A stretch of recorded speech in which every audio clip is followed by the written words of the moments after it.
we all know that savings is important, that we should be doing it, and yet overall, we are doing less and less of it. We know what we need to do. The question is how. And that's what I'm here to teach you. Our savings behavior isn't a question of how smart you are or how much willpower you have. The amount that you save depends on the environmental cues around us. Let me give you an example. We run a study in which in one group we showed their income on a monthly basis. In another group, we showed people their income on a weekly basis. It turns out people who saw their income on a weekly basis were able to budget better, were able to budget better uh, throughout the months. It's important to know that we didn't change how much people are receiving. We changed the environment in which they understood their income. Environmental cues like this have an impact. So I'm not gonna share trick with you you already know. I'm not gonna tell you how to open up savings accounts or how to start saving for retirement. What I'm gonna share with you is how to bridge the gap from your intention to save to your actions. Are you ready? Here is number one. Harness the power of pre-commitment. Fundamentally, we think about ourselves in two different ways: our present self and our future self. In the future, we are perfect. We are going to save for retirement. We are going to lose weight. We are going to call our parents more. But what we oftentimes forget is that that future self is the exactly the same person as our present self, and we know that one of the best times to save money is when we get tax re, re tax return. So we tried an A/B test. In one group, we texted people in early February, hopefully before they even filed for their taxes. And I asked people if you receive tax refund, what percentage would you like to save? And now this is a very hard question because they didn't know if they would receive a tax refund or how much, but we asked them anyway. We asked the question anyway. In the second group, we asked people right after they received a tax refund, and what percentage would you like to save? And it turns out in the second condition, just people received a tax refund. They wanted to save about 17% of their tax refund.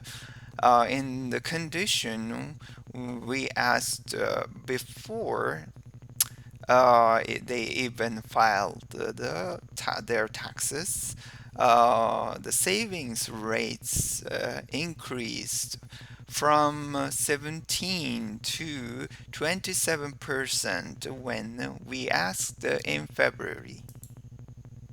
Why? Because they committed to their future self. They committed for their future self, and your future self, of course, can save 27%. These large changes in savings behavior came from the factor that we changed the environment in which that we changed the decision-making environment. I want us to be able to harness the same power. So take a moment and think about the ways in which you can sign up your future self for something that today will be a little bit hard. Sign up for an app that lets you make a savings decision in advance. Trick is you have to have that buying contract. Number two, use the transition moment to your advantage. We run an experiment with website that helps older adults share their housing. We run two ads on social media targeted this same population group of 64-year-olds. In one group, we said, hey, you're getting older. Are you ready for retirement? House sharing can help. In the second group, we got a little bit more specific. We said, hey, you are 64 turning 65. Are you ready for retirement? House sharing can help. What we were doing in the second group was highlighting transition is happening. It all of a sudden we saw click-through rates, ultimately sign-up rates increase when we highlight that. In psychology, we call this fresh start effect.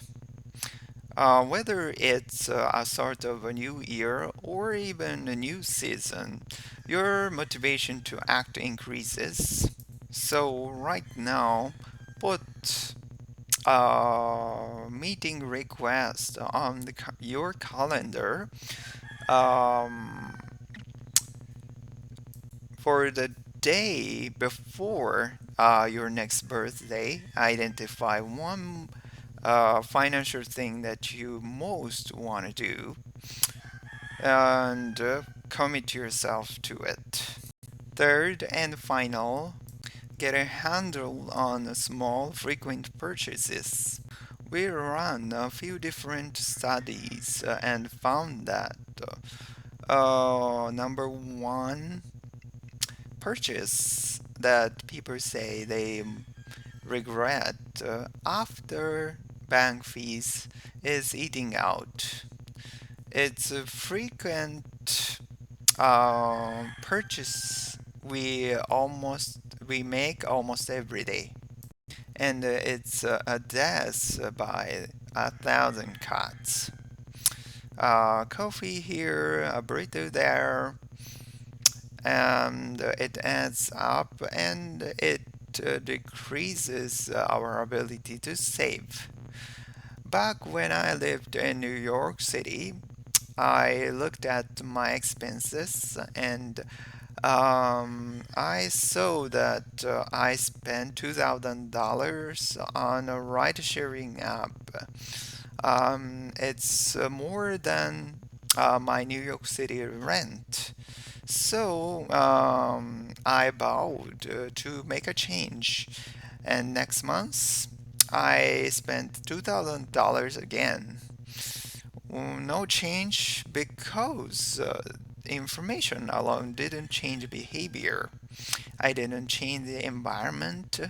Now I was $4,000 in the hole, so I did two things. I unlinked my credit card from my ride sharing app.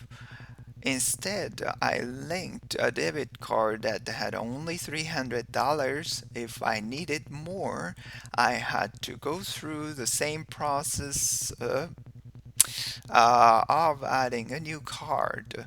And we all know that every click, every we all know that every click, every barrier changes our behavior. We aren't a machine. We don't carry around our abacus every day and adding up what we are spending in comparison to what we wanted. But what our brains are really good at is counting up number of times we've done something. So I gave myself a limit. I can only use ride sharing app 3 times a week. It forced me to ration my travels.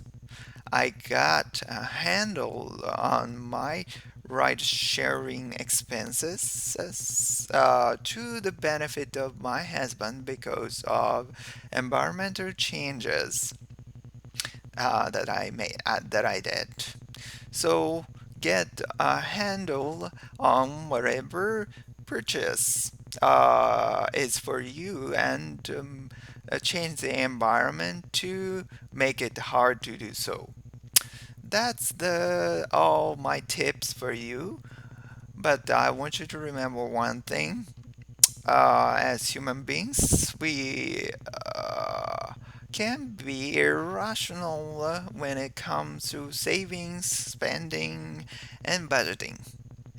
But luckily, we know this about ourselves, and we know how we will act under the